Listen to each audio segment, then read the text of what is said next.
गाड़ी में धकेल दिया है। अब तक जो हमें पता चली है 62 लोगों ने फांसी लगा ली है। अर्थी दो या वर्दी दो।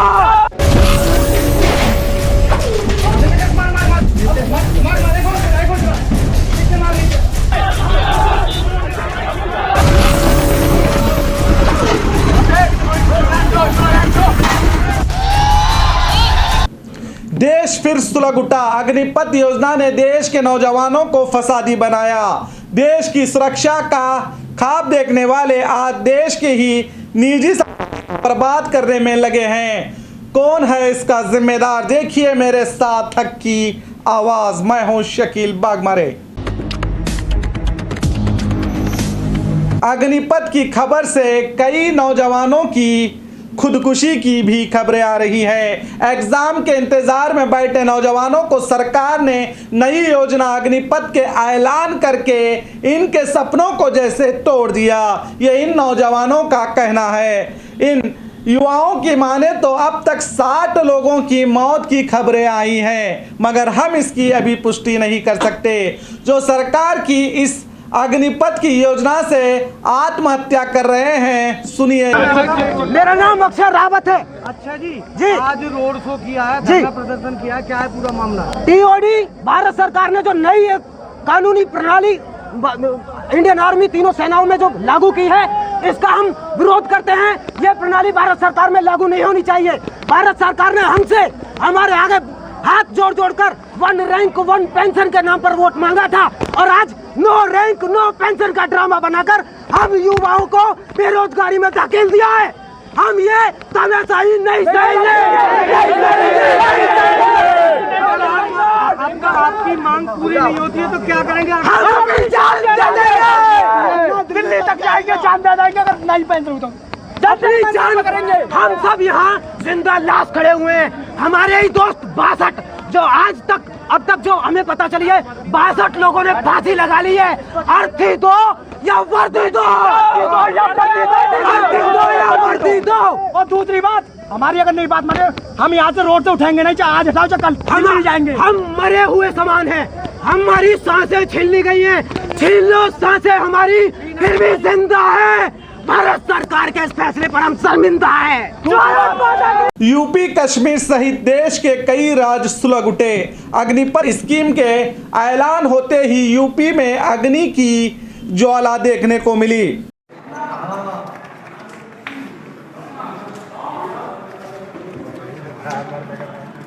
सूर्या ट्रेन में आग लग गया है।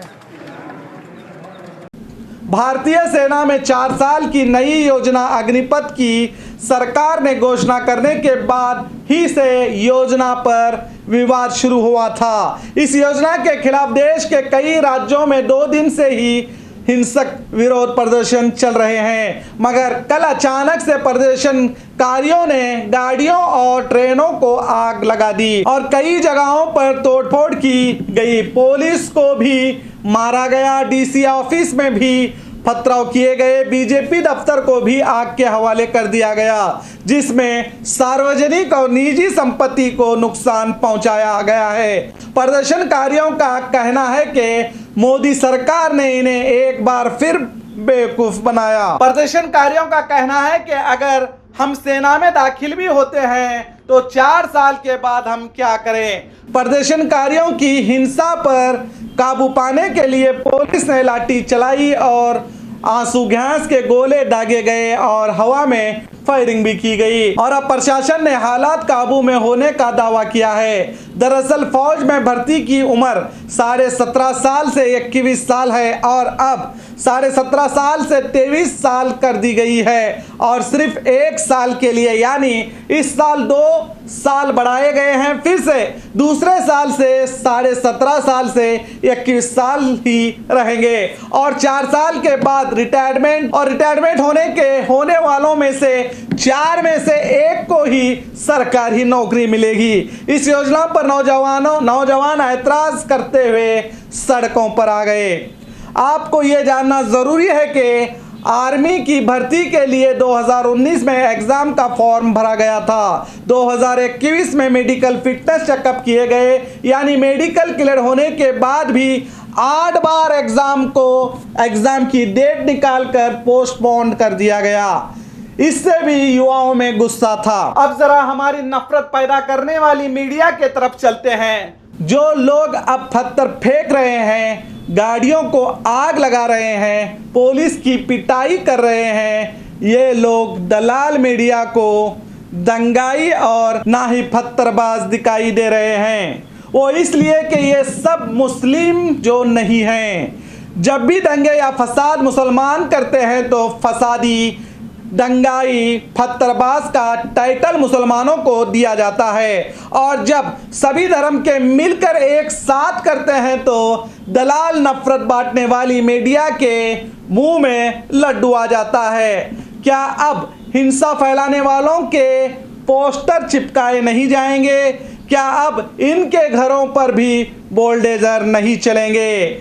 अब इस सवाल पर तो सब खामोश ही दिखाई देंगे। जो भी देश की संपत्ति को तोड़ेगा या उसको जलाएगा वो दंगाई है, पत्थर फेंकेगा तो वो पत्थरबाजी है, चाहे वो किसी भी मजहब का क्यों ना हो। शर्म भी नहीं आती हमारी दलाल चाटुका नफरत फैलाने वाली मीडिया को, जिसे एक ही मजहब के लोग दंगाई नजर आते हैं। जो भी देश के नौजवानों ने किया है वो दरअसल बहुत गलत है। देश की ही संपत्ति को जलाकर क्या मिलेगा आपको? अगर आपके साथ सरकार ने गलत किया है या सरकार की ये बनाई हुई योजना आपको गलत लगती है तो आपको शांति से प्रोटेस्ट करना चाहिए था। अब आप सरकार के नज़र में दंगाई हो गए हैं। भले ही आपको दलाल मीडिया दंगाई ना कहे, जो सरकार पहले से ही नौकरियां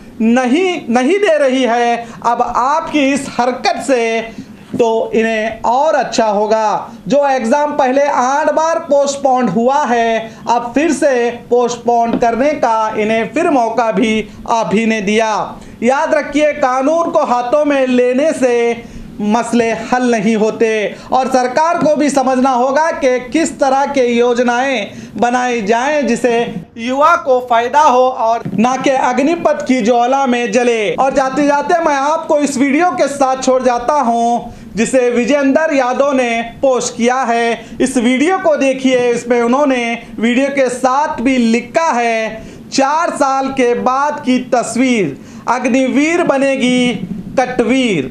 देखिए।